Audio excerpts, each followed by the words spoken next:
Fala galera, e aí, beleza? Estamos aqui dando um talento no som. Tava mexendo aqui no som aqui. Tava não, tô trocando o som. Tava usando isso aqui, ó. Isso aqui é um CDzinho Play da Pioneer. Não pega controle longa distância, então eu adquiri um aqui melhorzinho. Tá vendo aqui? Tá bem bagunçado aqui, mas eu tô arrumando ele. Ele pega controle longa distância. É bem melhor, né? O negócio que era ficar mexendo lá em cima, tirando atenção. O cara com o controle aqui só já foi. Tchau, obrigado. Tá mostrando pra vocês aqui.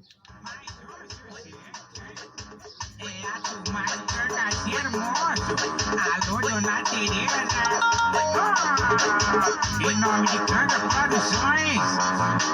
E morena linda da cor do pecado, atraente sexual, gostoso tesão. E ela não quer flores, quer um baseado pra deixar suave, jogar o rapetão.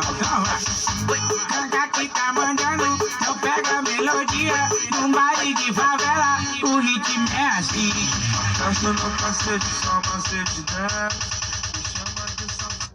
Então galera, ficou bem melhor, velho. Nem se compara com o outro ali. Aquele é bem mais potente que esse aí.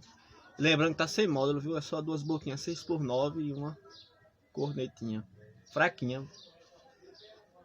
Mas em breve nós vai estar aí atualizando mais aí. E aí galera, tá prontinho aqui, viu a instalação já do som. Finalizei aqui.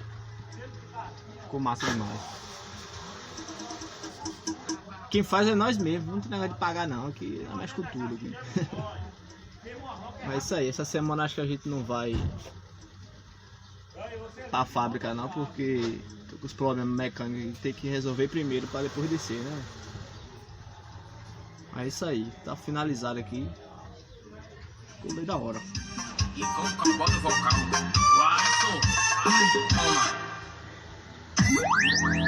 Isso é o rei do faroeste. Electro Rave. E é isso aí, galera. Devagarzinho o cara chega lá, né? Ninguém consegue as coisas assim de uma hora pra outra não. Tem que ser devagar, tem que ser de baixo, né? Ninguém sobe, consegue as coisas assim de uma hora pra outra. Pois assim era bom demais, o cara já começar já com o caminho arqueado, frente baixa, roda de alumínio. Aí era bom, não era não? Era bom demais. Assim mesmo. Vai ter que começar devagar, de baixo. E devagarzinho o cara chega lá. O negócio é ter fé.